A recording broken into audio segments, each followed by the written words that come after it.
The government of Kenya is keen on the development of social economic infrastructure to support the realization of the Big Four agenda and Vision 2030.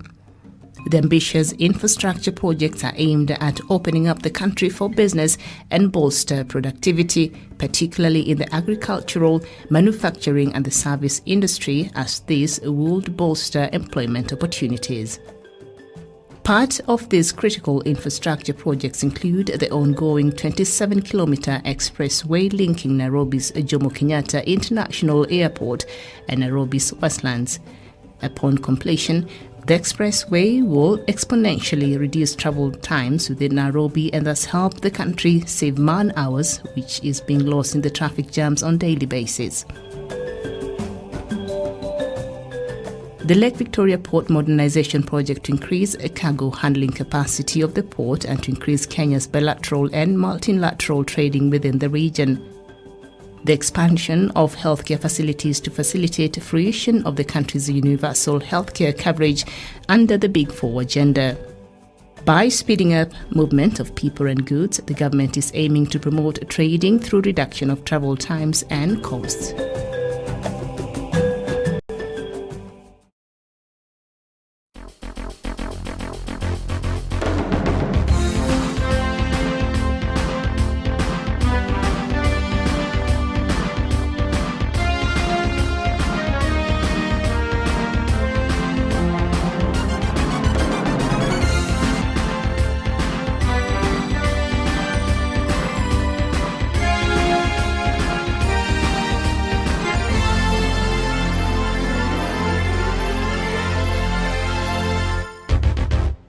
To you and thank you for finding time to be with us today. It is the 21st of September 2021.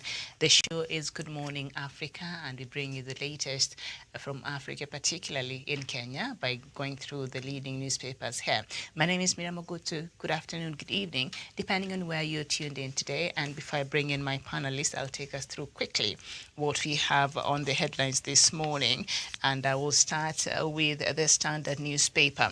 And the main headline on the Standard newspaper, payback time for Uhuru, eyes on 2022, faced with political deaths that might shape his succession. Some dating back to independence, President Kenyatta will have to pick one to pay and live to see the arrears. The story is on page 6 of the Standard newspaper, and we see put the faces of William Ruto, Raila Odinga, Gideon Moi, and Musalia Mudavadi. I did not know Uhuru owed all these people, but we'll see what the story is all about in a short bit. And then just up there, court declares KRA minimum tax illegal. The story is on page 8, and inmates held at president's pleasure. And the story is on page 14 and 15. And what is that? Mount Kenya leaders raise stakes for 2022, leaving out Kuria's demands. Leaders task Karua to spearhead negotiations with presidential aspirants on behalf of Mount Kenya. The return of the Iron Lady, I suppose. The story is on page 16 of the Standard newspaper. And then we move on to the Star newspaper this morning. And the main headline on the Star newspaper, Mount Kenya tough terms in State House battle, leaders working on a blueprint to be presented to all presidential hopefuls. The story is on page 6 of the Star newspaper. And Willie Kimani murder accused have a case to answer. And the story is on page 2.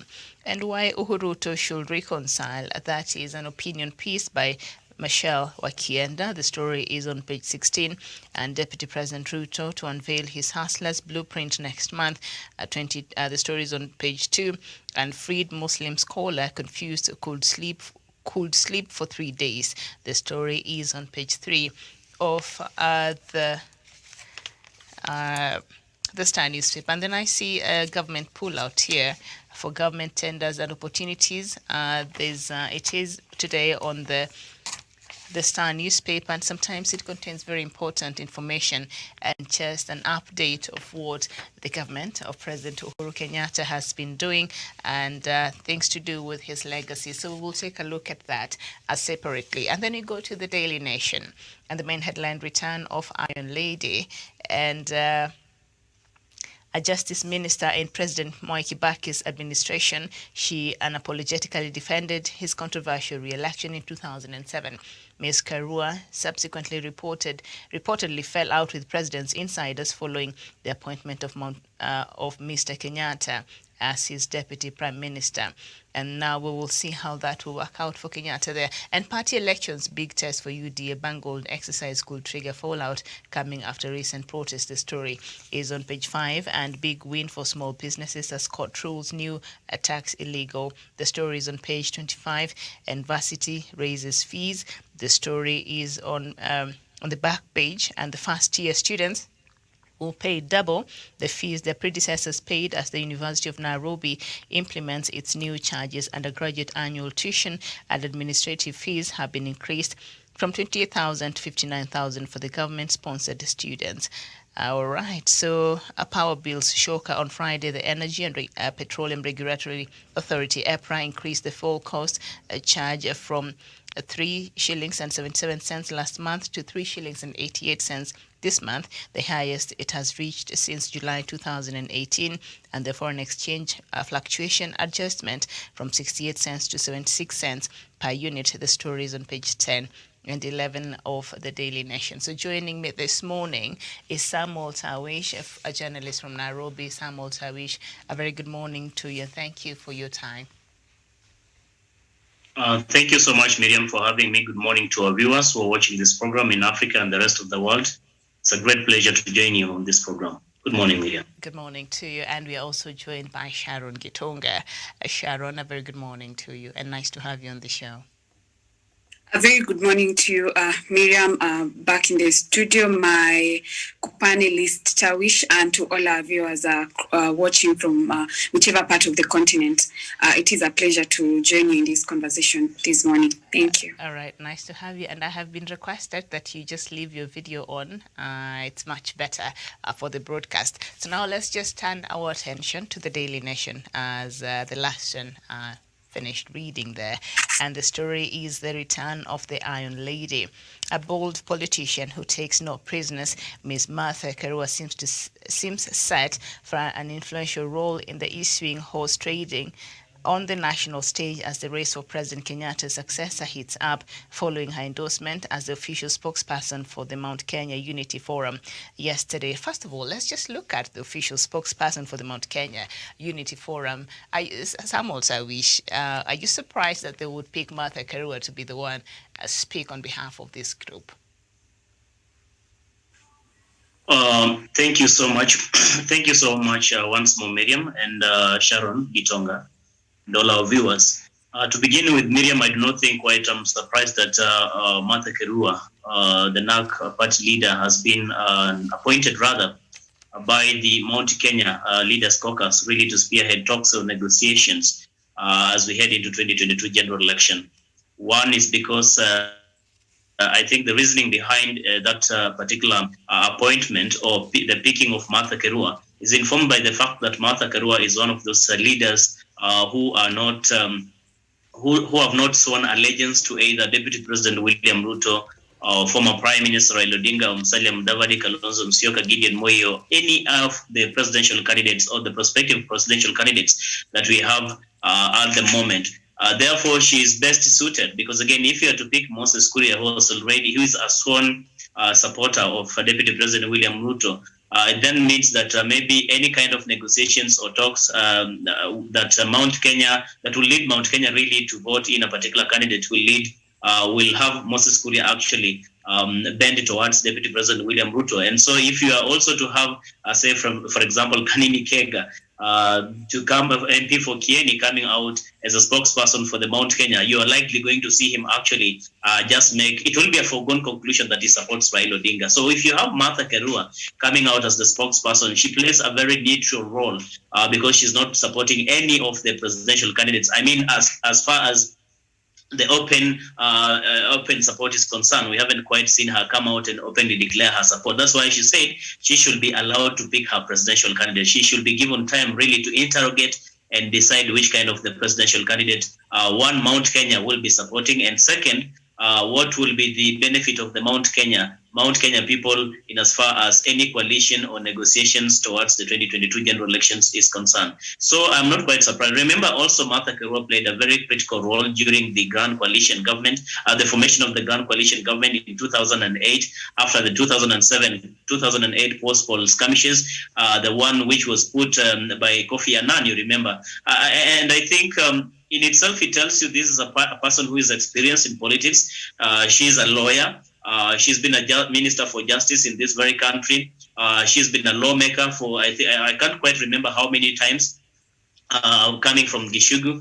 In itself, really, it talks of a very experienced political leader, an astute lawyer, and a person who has played such kind of roles or obligations in the past. Therefore, it places her in an ideal situation to be able to spearhead without favor or fear, or without actually favoring any particular candidate, to spearhead with objectivity the people of Mount Kenya's voice in as far as the negotiations towards 2022 general election are concerned. Miriam, I do not have any doubt in the person of Martha Karua as the right person really to be leading these particular negotiations, I submit, or to be the spokesperson for Mount Kenya as at now.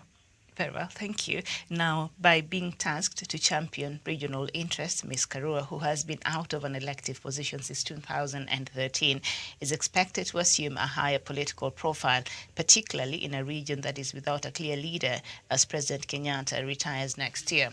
Yesterday, politicians from central Kenya who attended a meeting in Naivasha endorsed her as the official spokesperson for the Mount Kenya Unity Forum, a gathering conceived to chart the political cause for a region considered up for grabs by presidential hopefuls, including Deputy President William Ruto, who has gained traction there. Her choice as the leader of the group that largely brings together politicians viewed as rebelling against Ruto's apparent stronghold on the region seemed symbolic. Ms. Karua is among the DP's fiercest critics, and earlier during an inaugural meeting with perceived allies of the DP who lately appeared to be rebelling against him, Ms. Karua made it clear that she should not be viewed as a Ruto supporter. She's very keen on not being tagged, not been seen as if she's leaning towards the Deputy President William Ruto, but also she's not supporting the other side, Raila Odinga or any other. She's not declared, or she has not even shown interest in working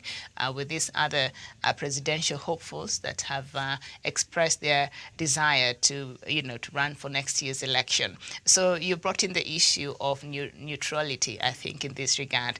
And so we're likely to see, because they're saying the demands, they will spread through and give them to all these presidential hopefuls and see who will best agree with whatever it is that they would have come up with as the Mount Kenya region. So my question to you, Sharon, is the reality on the ground in Mount Kenya region is that the votes are not on the same basket anymore. So is this likely to influence how people are likely to vote in Mount Kenya region come next year's election? Okay, thank you very much, Miriam, and my co-panelist, Tawish. For me, I think I would beg to differ from what Tawish has said, because personally, I don't think Martha Karua is really fit to be in the political office, because I strongly feel like she has a hand in what happened in 2007 and 2008 post-election violence. So for me, I feel like until she comes out clean and explain really what her role was in, during the post-election violence that happened in 2007 and 2008, I think when she was the Minister of Constitutional Legal Affairs, yeah? Yes. Yeah, so I think for me, I don't really feel as if she's fit for any political office. So you don't feel like she is the right person to be a spokesperson for the Mount Kenya region? Yes. Because if I would quote one of our panelists, a favorite quote that he says, "Beauty will take you to a palace, but it's the character that will sustain you there." Mm-hmm. For me, I think from the events that unfolded during that period of 2007 and 2008, it really showed out her stand on coalition, and for me that one I don't think my stand. I don't know. I don't support it. You don't Yeah. think she's the right person. And my other part Yes. of the question to you was, of course, they're coming out and they're trying to, represent the interest of the Mount Kenya voters, the electorate. Will this change anything? Because we know the votes in Mount Kenya, as far as we are concerned, and from the by-elections that we've seen happen in the recent past, the votes have been divided. Mount Kenya is no longer speaking in the same voice. So with their coming together, regardless of who is the spokesperson for that group, will this help in consolidating the votes, or that basket is not worn anymore? Yes, if they come together and agree to form a coalition, then I think we will be in a better position. But until then, I really don't think. Okay. All right. Thank you, Sharon Gitonga. We are also joined this morning by Professor Jared Onyari. Professor, very good morning to you. Good morning, Miriam, Tawish, Sharon, our viewers from wherever they are. All this right. morning, evening, afternoon. Very well, Prof. Nice to have you now. The Iron Lady has returned, and she's now the official spokesperson of the Mount Kenya Unity Forum there. Are you surprised that they picked her, or is she the right person to spearhead the interests of the Mount Kenya region, Professor? Miriam, very interesting for you to ask me that question. But let me just take this opportunity before I respond to wish all the people in the world, as we celebrate World Peace Day, International Day, so on 21st September. And on behalf of Peace South of Kenya and the Global Peace and Development Association and the Afro Legacy Institute, where I'm associated with, I take the opportunity to wish the people of the world that happy International Peace Day, and may peace prevail on earth. It's a good thing to have peace. Miriam, having asked me that question, Miriam, it's good. It's good to have a little bit of history. History has helped me a lot, because when you ask me these things, I have a flashback, Miriam. Old men don't say things in vain. And until another old man come and say otherwise. This is what Michuki said. The spokesman of Mount Kenya, the spokesman of Central Kenya, is Uhuru Muigai wa Kenyatta. He put a full stop, he died, and the story is gone. If you want to do business in Central Kenya, in terms of spokesman, Uhuru still is the spokesman. Unless you challenge me, and I will tell you this, Miriam. What removes Uhuru from active politics is the constitution, which says that a president must have a term of 2 5-year term limits. So he cannot be a president for the Republic of Kenya, but he still remains a spokesman of Central Kenya. Miriam had this conversation, and this conversation, we must take it a notch high.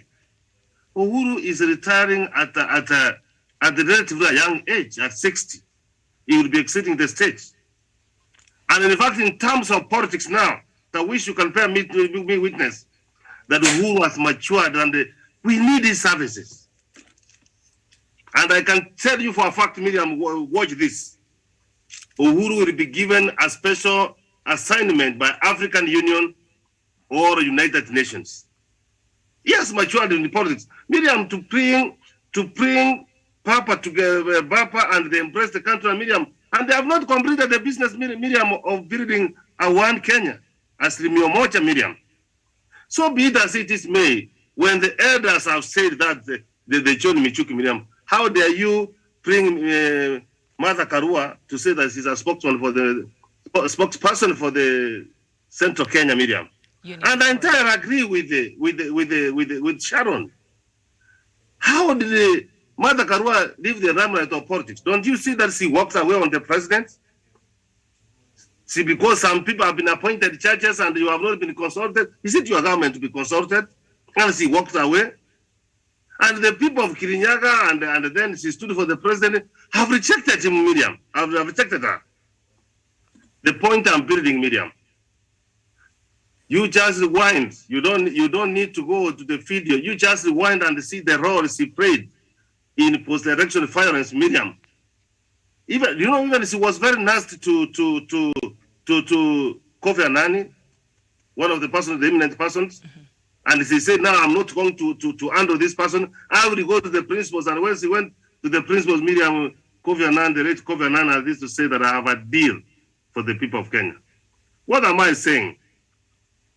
The people who don't accept the reality of the day, the politics of Martha Karua are all gone. I want to see the politics of Sharon also rising, Miriam, and become and high and ready. And now I wish that she becomes a mentor. We saw how she carried herself as the minister for Constitutional Affairs. So the history is there. The people of Kirinyaga rejected her. She went all the way out to the court of Arusha. So if from where I sit, Miriam Ahmed-Davis seeks me the services, my free services, Miriam, I would advise her. Retire from politics and they will be honored. And the people may perhaps will come and seek advice from her. But the way she's insisting, and Miriam, when you see Martha Karua, it is not Sharon that I hate mamas. Eh? You can see bitterness in her. You can see she's a bitter person. I don't know who might have offended her. You can see a bitter person, Miriam. A person of that nature, Miriam, then even if they were to choose her as a spokesperson because they chose her, they have to go and rethink. Because when she comes like you see already a bitter person, already a battered person, Miriam. And where this country is, Miriam, we are moving towards uniting Kenya. And you cannot whitewash or write off or erase the role President Uhuru Muigai Kenyatta will play towards a united Kenya. I submit. Okay, thank you. Now, Tawish, when you look at the leaders from Mount Kenya who were present in this meeting, and please correct me if I'm wrong, we can see majority of them are from the Kikuyu community, and we know Mount Kenya region is inclusive of others. So does this mean that perhaps the rest are not in this bandwagon, or what will this mean for the vote reach Mount Kenya region together with other communities who are there, the Kema as a whole? The rest were not represented. Very well, Miriam.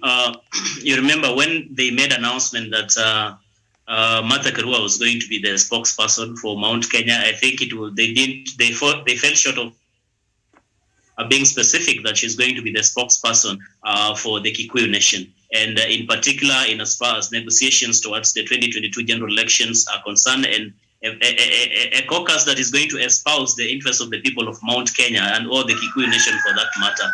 Therefore, somehow I was quite surprised that maybe we could not have people drawn from the Meru region, the Embu, and others, especially drawn from the larger Mount Kenya region, being part and parcel of these negotiations, or even in the picking of the spokesperson for the Mount Kenya region. I think until Professor Jared Onyari spoke, it had not actually, it had not come to my attention.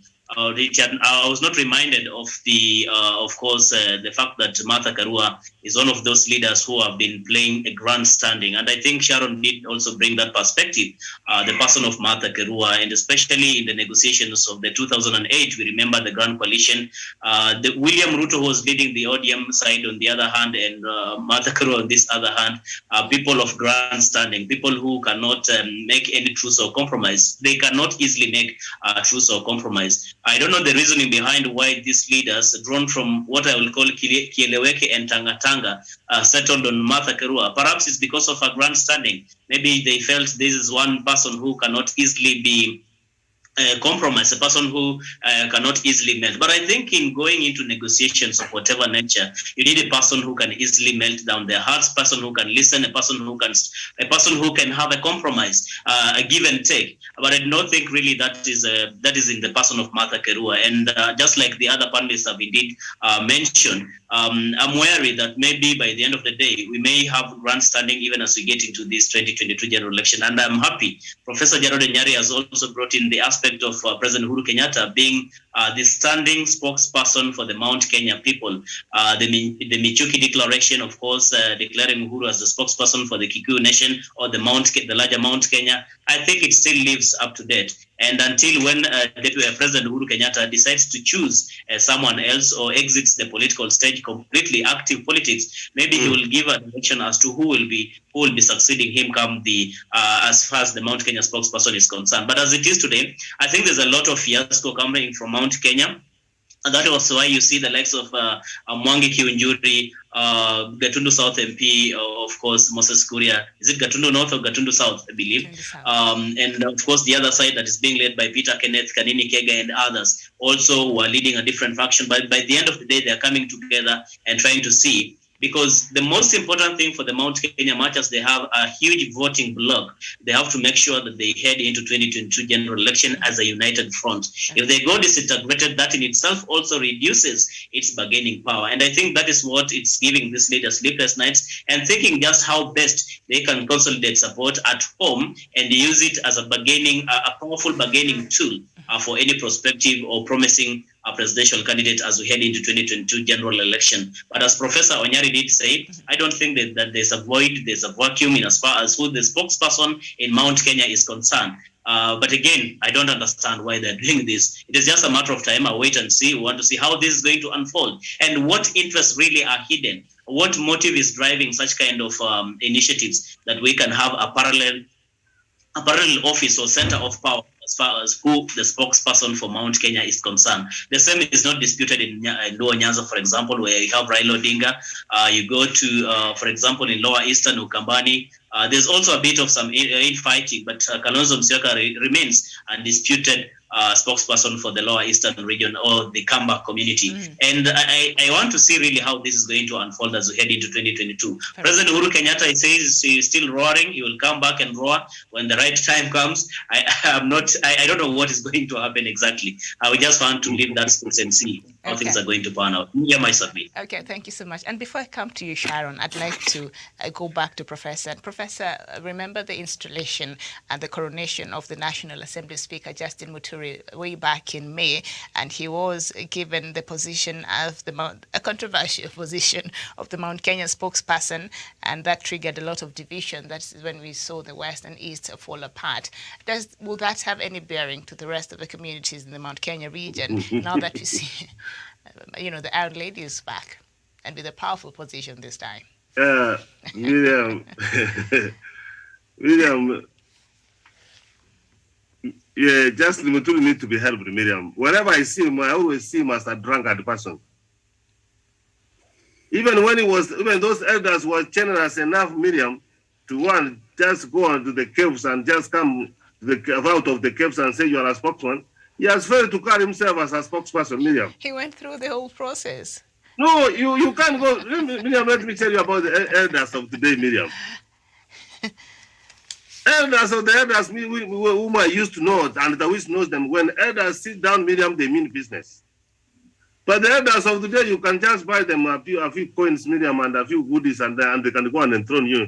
Didn't you see the drama which was between Gideon and the deputy president? Those are the elders of today, Miriam. They cannot tell you that, no, you keep off. Are you also referring to the elders that welcomed my Njimi Wanjigi in Kisumu? Which are the elders? Miriam, I know you have been in a drama club, and Miriam, you can behave as an elder, and you can just get a gun and you dress, and that's what happened to Muturi, because I don't see the seriousness in him, Miriam, and every other time he talked Miriam as if he has got force. He has refused to carry himself. Miriam, let me tell you this, and it's good that you have asked me a question. Do you know Brother Francis Atwoli? He organized the Ruya Nation, and they went to Bukum Stadium, Miriam. And they said from today, the person who is going to be our spokesman will be Musari Mudavadi, Miriam. Do you know what Musari, instead of going to Mururu, and just start receiving delegation, the people from all the four counties, is it 4 or 5? 5 counties. where the Baruja people are, the Baruja nation. He decided to take the plane to come back to Nairobi, Miriam, and he lost legitimacy. So Miriam, there are some of the things you can do, which can be done to yourself, Miriam. So on Mutuli, whether those elders, they did their part, Miriam, but now I've started seeing myself, those who are not serious elders. Elders can be seen when they mean business, and I will need to appeal, because I'm also heading towards being an elder. Tawish, don't just look at me and you think I'm still young. I'm heading towards being an elder. I want them to play their role so that they can give direction for the community and the nation and the country at large. So on Mutuli, Miriam, it was just a tactics. I don't know whether it is from, and now I can just go out and see there's a connection between the Tanga. They want to split the foot of the mountain. And that's why those elders can come and do that kind of things. So Mutuli's Miriam is very inconsequential. One of the things, Miriam, he comes from a small tribe, just like myself, but even my people beats him. So I don't think that he can be a voice among the Mount Kenya. He can be able to unite. And if there's any spokesman who can just come and be taken very serious, if they get someone from the Meru community, perhaps the people, our brothers and sisters from Central, where Sharon comes, they will give a thought. But I don't think they can go from Mbere. Right. Mbere are swallowed even by the Embu, in Embu County. So you have to look also the politics of clanism in this country and how it operates. So on Mutuli, Miriam, you can stand like Dida and the rest, and you can just go around the country and you say you also stood for the president of this country. Okay.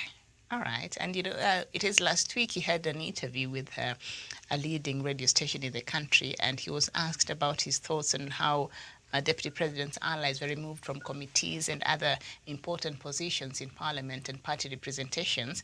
And he said he did not agree. He thinks President Uhuru Kenyatta and the party did not do. I didn't listen to that interview, but now you can see. When you bring in the Tanga factor, I think, I don't know if there's a connection, but that is that.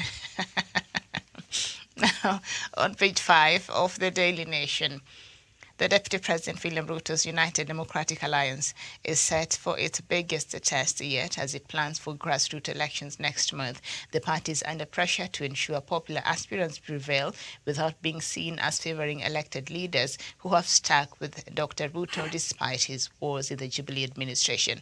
There are camps across the country, such as the power struggle in Nakuru between factions allied to Senator Susan Kihika and Bahati MP Kimani Ngunjiri. Another challenge is guarding against infiltration by rival parties that use malls to either spy or disrupt grassroots elections. Analysts say the fate of the Nasset party depends on the manner in which the polls are conducted, as a bungled exercise could trigger a fallout coming after recent protests over the appointment of coordinators that saw elected leaders blamed for shortchanging the aspirants. So it appears the problems that these UDA members of politicians have been complaining in what has been happening in Jubilee seems to have followed them over there. So this will be a very delicate balancing act for Deputy President William Ruto to choose between the loyalists and reward them with these elective positions as we go to the next election, or have a free and fair, as he's been alluding, will be what is expected there. Sharon Gitonga, how do you see our UDA balancing this? Thank you very much, Miriam, for that question. For me, I think Ruto and democracy cannot be in the same sentence. So for me, what I'm foreseeing is the end of the party. Yeah, that's what I can say. Samuel Tawish, Sharon has said she will not even labor on that point. ODA is dead on arrival. I don't know, what are your thoughts? And on coalition, he just ruled it out. So clearly, I am just seeing the end. It's dead on arrival. So we were expecting a mass exodus from Jubilee to UDA perhaps towards the end of the year, and as we approach next year. So you're saying it will be the other way around. Samuel Tawish, what are your thoughts? Thank you, Miriam. My thoughts are not any different from what Sharon has said, save that maybe UDA, I do not really foresee the death of UDA But again, Miriam, I think the biggest dictator that Kenya has ever had, that one you can liken to Adolf Hitler of Germany, is Dr. William Ruto. And for those who have never known this, wait until we get into these grassroots elections. To remember, even in the run-up to 2017 general election, there are people who until today still complain and lament that they were rigged out of the election because they were not in favor with Deputy President William Ruto. The likes of William Kabogo from Kiambu, the likes of Peter Kenneth, the likes of course, in Nairobi, you saw what happened when we had Mike Mbuvi Sonko, of course, becoming governor, and so many of the examples that we can't quite exhaust. These people came out openly and said they were rigged out because William Ruto feared the competition that these people were going to bring, especially in the 2022 presidential race. Because again, being elected for a second term for somebody like Kabogo or Peter Kenneth getting elected, say, in as governor in Nairobi, or even governor in Murang'a County, would have given them an impetus, or would have given them a launching pad for the presidential contest in 2022. But indeed, rumors had it that Deputy President William Ruto played a very big role in making sure that these individuals do not see the light of the day at the ballot. And those of politicians who have been coalescing around Deputy President William Ruto saying, he's a democratic leader, he's a person who is accommodative or listens to the views and maybe to the wishes of the people around him. They should wait and see when we get into these grassroots elections, and more so when we get into the nomination for the UDA party ticket. It's easier to say now, Miriam, for them, but again, when we get into action, they will really be in for a rude shock. What I know of Deputy President William Ruto is a shrewd politician. He knows how to dangle the carrot. He knows how to entice these particular prospective candidates. One by, of course, giving, for example, a direct nomination to this candidate, and also reaching out to the other candidate by, of course, promising to offer, for example, a job. If you listen carefully, Miriam, during Deputy President William Ruto's tour, the just concluded tour in western part of Kenya, specifically in Kabuchai, where we had the just elected member of parliament for Kabuchai on a Ford Kenya ticket, that is Moses Wetangula-led party, coming out on a public rally and openly declaring his support for Deputy President William Ruto, and also going to the extent of telling the constituents and leaders who are present and the people of Kenya that indeed Deputy President William Ruto was supporting his candidature, whilst he had his own candidate in the name of UDA. I remember it must have been Kakai Bissau, if I'm not very wrong. But here you have Deputy President William Ruto at the same time supporting an opponent, supporting a candidate, giving out money, logistical support to the opponent. What does it speak? Now, this politician has been elected into office. Now his allegiance is shifting slowly but gradually to Deputy President William Ruto's Hustler Nation. It does then speak about William Ruto as a shrewd politician, one whom you can't quite tell. He's with you during daytime, but when you get into night, he's dining with different people, different guys altogether. And so I will not be surprised that one, he will give those he favors, of course, the party ticket, including being elected as officials of the party. But again, even those who will be disgruntled, William Ruto knows how to handle them well. Although this might be his first time to deal with disgruntled elements within a party that is leading. The same cannot be said of ODM because he was a member. He left. He said this dictatorship. Jubilee is left because he says it has been invested, I don't know, by Jigas or whatever he calls it. And we want to see now how he's going to manage the affairs of the UDA party, including those individuals that are feeling maybe there's not going to be fairness in as far as elections or party nominations are concerned. Miriam, for now, I submit. Very well, thank you so much. Professor Jared Onyari, how do you see Ruto balancing these nominations between the loyalists and the people who expect free and fair primaries there in the UDA party? Miriam, it was someone once said, and I want to quote him, that the only fear he has is that the idiots, fools are many. And they may end up electing another fool or another idiot into office with no idea, simply because they have become rich in numbers. And the crowd, the fourth crowd, which has been cheating William Samuel Ruto, the deputy president. And I've always said, dear Miriam, to aspire is not to become. He has already aspired to be the president of this country. He has not even contested and see how he will get around 385,000 like Musalia Mudavadi and the Kalonzo 700,000, and then you can go and sit down and you watch events. And it is going to be a replica here. Watch this space. So he thinks that it's popular that he can now just go and you can do party election, and he talks about democracy.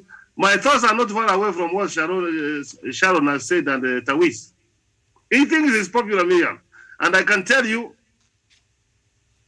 if you cannot be trusted on small things, I wonder who can be foolish enough to trust you in bigger things. Miriam, the problem we have in Jubilee today, the Sambo nomination which were carried on, and some of the people he supported Miriam, it is either they are out of office or they are peddling cases with anti-corruption. Which point am I trying to make? I am advising him. If you want to talk about democracy, may you do it after the general election of 2022. But if you think you are popular, you are having your democracy, you are talking about Kenya ni ile tunajua Miriam. And in any event, as William Ruto ran any political party, you tell me in which party he has been. Even this UDA is not this party, it has been formed by people. He has already bought it. He was a YK boy, that's the training, and he has been in Kanu. He came and also with URP. So it's a trickster the way the Wish has put it. So honestly, let us watch this space. I think it is going to have a rotten head, things masked on his face, with the kind of erections he will carry for Yuda. Thank you, Miriam. All right, thank you. And we turn our attention to the Star newspaper. The main headline, Mount Kenya, tough times in State House battle. I think we've looked at that. And then Deputy President Ruto to unveil his hustlers blueprint next month. On page 2 of the Star newspaper, Deputy President William Ruto yesterday said he will be unveiling his developmental agenda for the country. The DP said the agenda will carry the aspirations and wishes of Kenyans under the bottom-up economic model. This will then be consolidated into a charter he will formally unveil early next year. Ruto, who spoke at the end of a 2-day retreat with politicians, professionals and grassroots leaders from Ukambani, said that the Hustlers Blueprint will be a binding agreement between Kenyans and his government if he succeeds President Uhuru Kenyatta in next year's presidential election. At this point, Sharon Gitonga, I think Kenyans would wonder, if you are now in those stages, advanced stages of you formed your party, you're in there, you're in a different party, and now you're unveiling your agenda for your next election in a different party, would it be the right time for you to resign and just focus on that? Sorry, Miriam, I missed out on the headline. You missed out on the headline. Yeah. All right. So Ruto is unveiling his Hustlers Blueprint next month.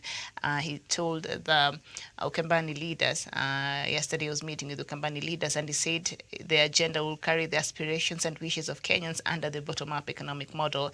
This will then be consolidated into a charter he will formally unveil next year. So he will unveil the Hustlers Blueprint next month. Would it be prudent on his part to resign his position right now, since he's still technically in Jubilee Party, and then he can now just have, the latitude of just doing whatever he wants and unveil whatever it is he wants to do, in his new party? Okay. I don't know. For me, this whole issue, first of all, even with the meeting that he held in Ukambani, that is in Amboseli, if I look at the people that he had met with, for me, I would not be biased to call them rejects. I don't know, rejects. Rather, I don't know. For me, I feel like with the people that he had, the people that are coerced with handouts, or yeah, I don't know. That's all right. Okay, thank you, Sharon. All right, thank you so much. Professor, will this be the right time for a DP to just resign from that position and just focus on building his agenda in a proper way? And how do you unveil agenda for the next government while you're still sitting and serving in this other government? Please make that make sense to me. Yes, Miriam, thank you for that good question. And I know you have been to several markets in this country. You can't miss a funny person, a mad person, picking peppers and loitering and making noise. Every market in this country. Even in the political parties, Miriam, we have got mad persons. And when you have that kind of person, Miriam, the market does not close. You don't tell this man to leave the market. You will also come to do your business, and he's always there. So, Miriam, the reality here is we have left the deputy president to history, to his concerns, Miriam, to see whether you taking the money of this country for no work done. And the sooner 2022, 9th August, Tuesday, the second Tuesday of 9th August, 2022 comes, and we dispense him from out of that office, the better, Miriam. Because I know, Miriam, the constitution we gave ourselves 2010, Miriam, is a good constitution and a bad constitution. I don't know the kind of person who were drafting this constitution, Miriam, what they had in mind, because they knew, well, you know, Miriam, there was a time where he was almost without a president. Was it for 14 months or for something like that? For quite some time, Miriam. And when he was coming, he reached somewhere in Muru, he said that now, let him just appoint the president because Kenyans were pressurizing him.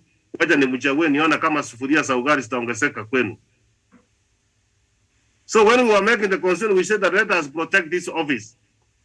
Kumbe, I have come to realize that the office is supposed to be left to the president to appoint someone whom they can work with. And from where I sit, it is the president who nominated Samuel William Ruto to be the deputy, not the other vice versa. I don't think now you are going to appoint somebody or nominate someone to be a president, the wish. You just appoint your junior, simple. And when you are in that office, let me tell you, Miriam, whether it is, and I want to quote one of the leaders in the United States of America. He said, Miriam, when someone entrusts you, he is principal assistant, Miriam, what is expected of you is total loyalty, being loyal to that person.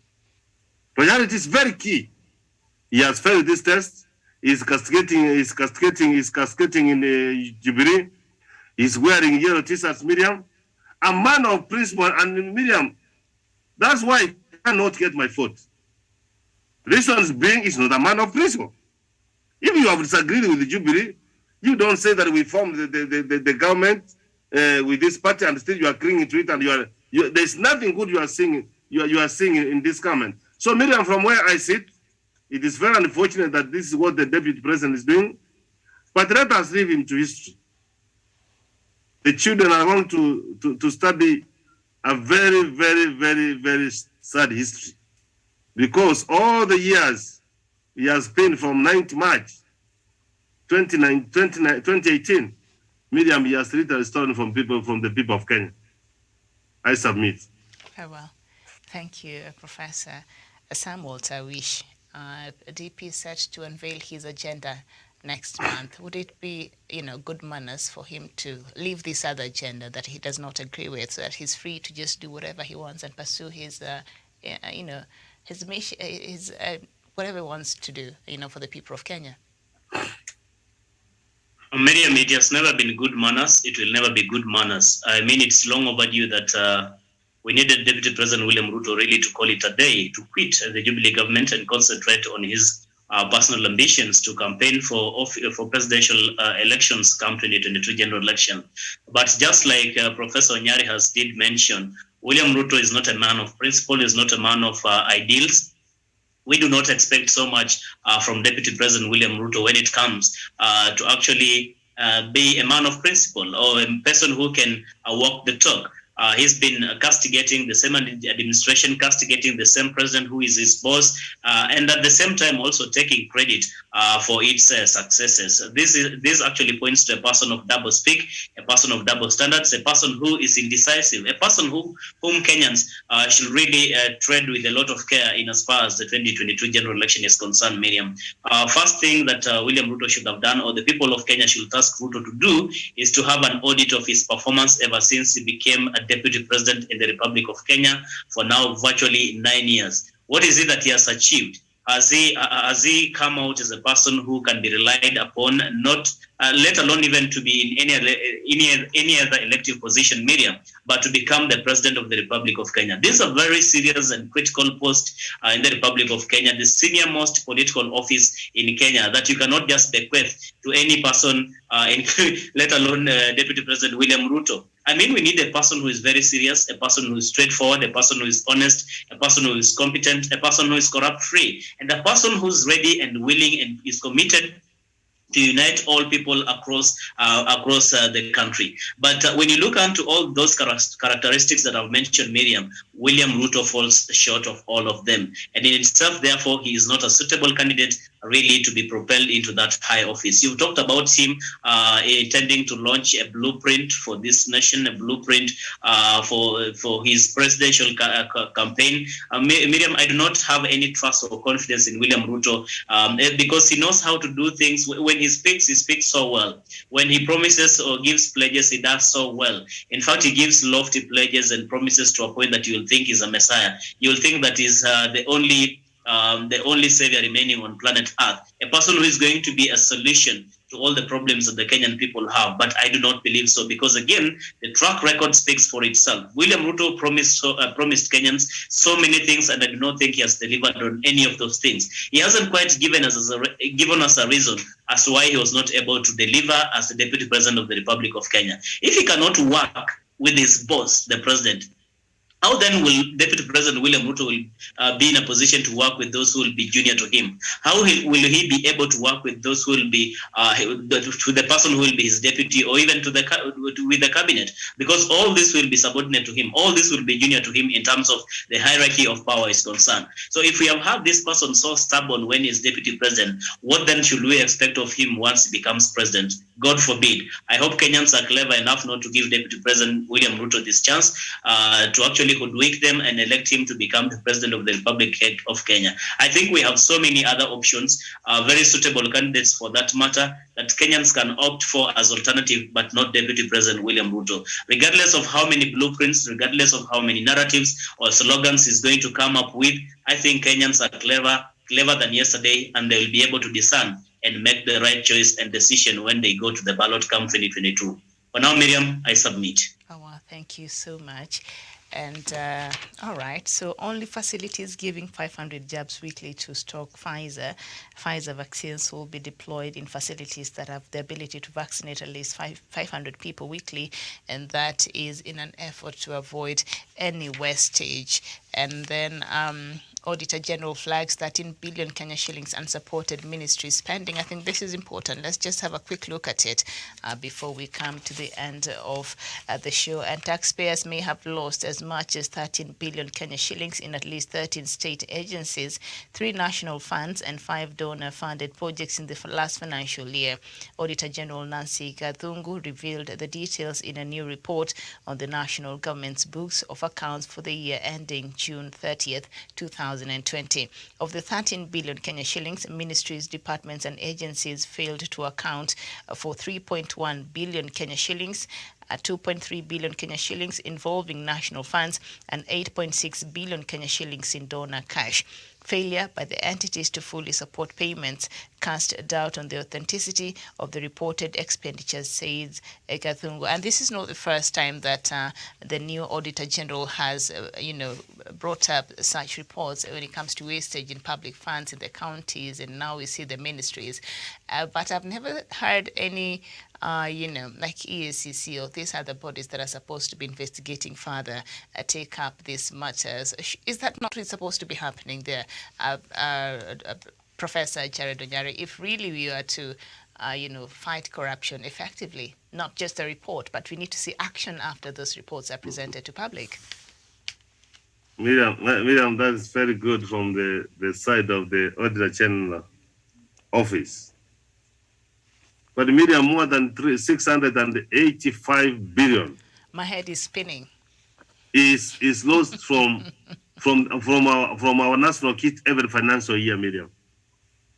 I have said before, Miriam, it hurts me when you talk about 30 billion things. It's not 30 shillings, Miriam. It's not 3 shillings, Miriam.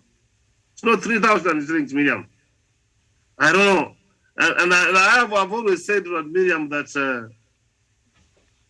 there is no commitment from the government agencies, Miriam, to fight corruption.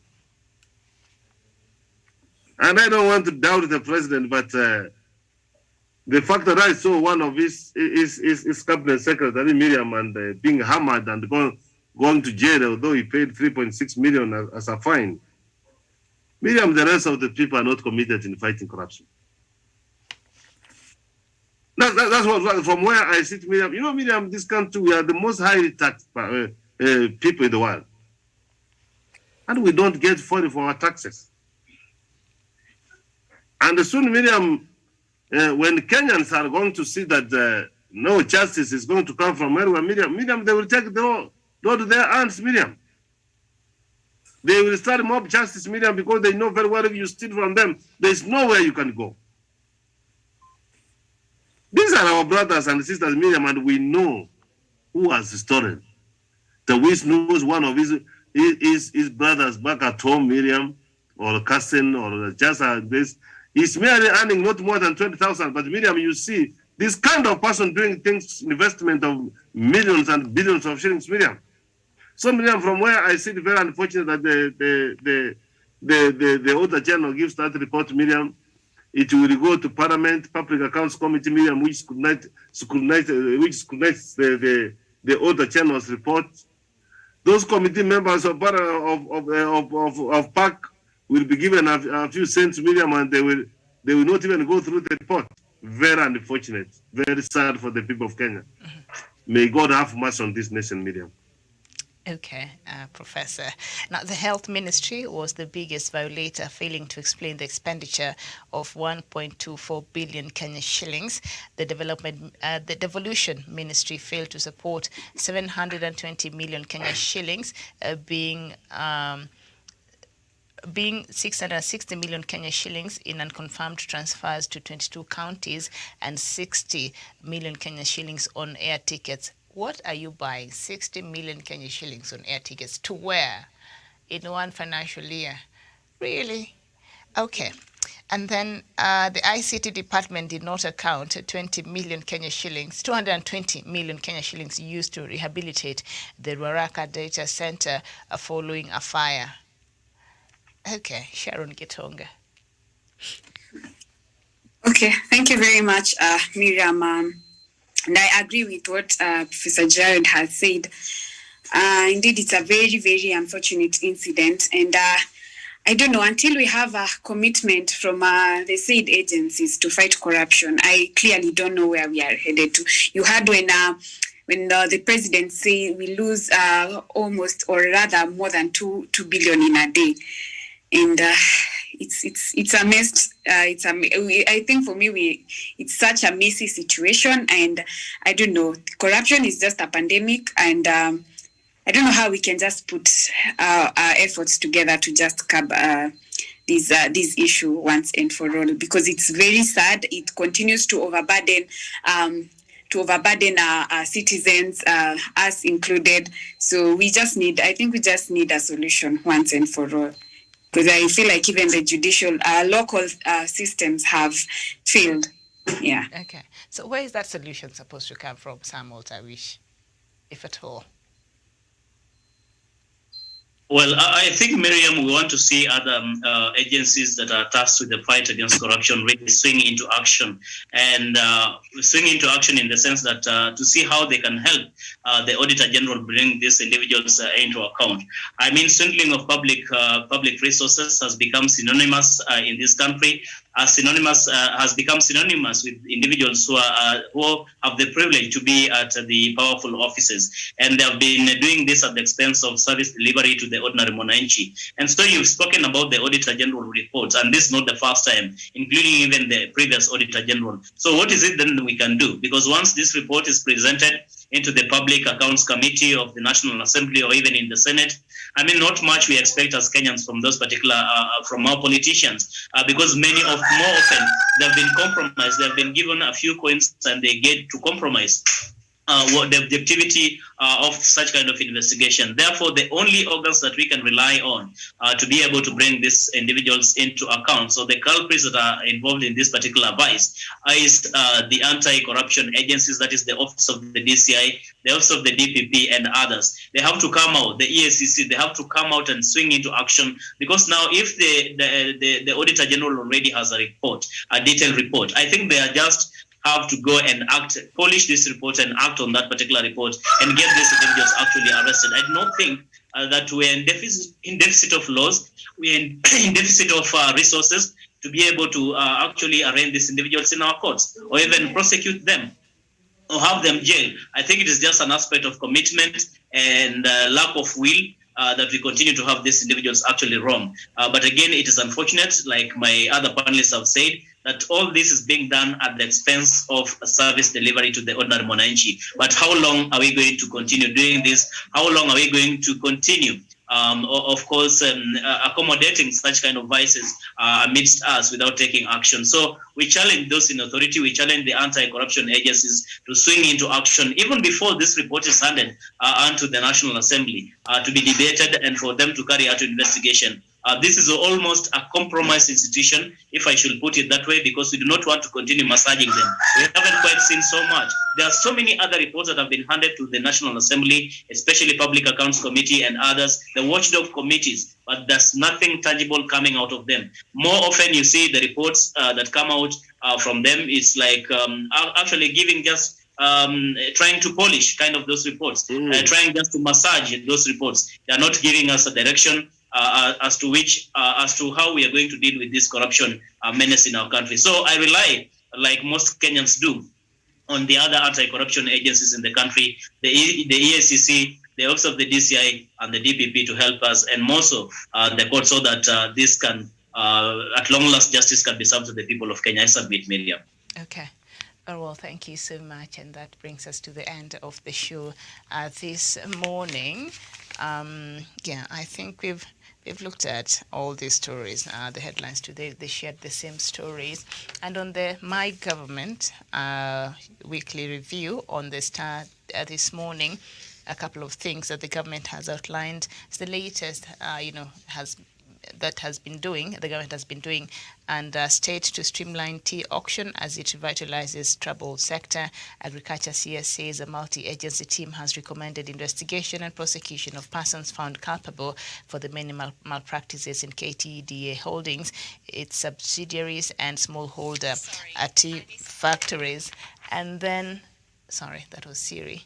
And then on page 2, Wajir County lined up for the major facelift as Kura launches major road upgrade project. Wajir County is set to receive a major infrastructural transformation after Kenya Urban Roads Authority embarked on the construction of an 8-kilometer road in Eldas constituency in the country at the cost of 600 million Kenya shillings. Sasa hiyo pesa inapotea huko. See, these are the things it could be doing in the rest of the country. And the proposed road network will compromise 5 roads, including Anole Road, Masalale Road, Dela Road, access to Eldas Sub-County Hospital, and access to Eldas Secondary School.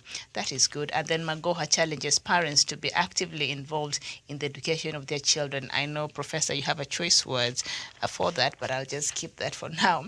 And then Africa Development Bank to offer financial help in upstream cleanup of Thwake Dam. The African Development Bank has set aside significant resources to facilitate a robust cleanup upstream of water resources before the completion of the Thwake multi-purpose dam project under the construction at the confluence of Athi and Thwake. River. So that is just a few. So if you could get yourself a copy of the Star newspaper and you're wondering what this government has been doing, you'll get very important information that will keep you up to date. Thank you so much for watching. Thank you, Professor Jared Onyari. Thank you, Samuel Tawish, and of course, Sharon Gitonga. We shall be back here at 11 a.m. with more conversation, this time looking at, we know that the International Court of Justice, I think, ruling is supposed to be made sometimes next month. What will that mean between Kenya and Somalia, and how will that, how will the relationship between these two countries, turn out, and what will this mean for us here? Thank you so much for watching. This has been Good Morning Africa. My name is Miriam Ogotu. Good morning.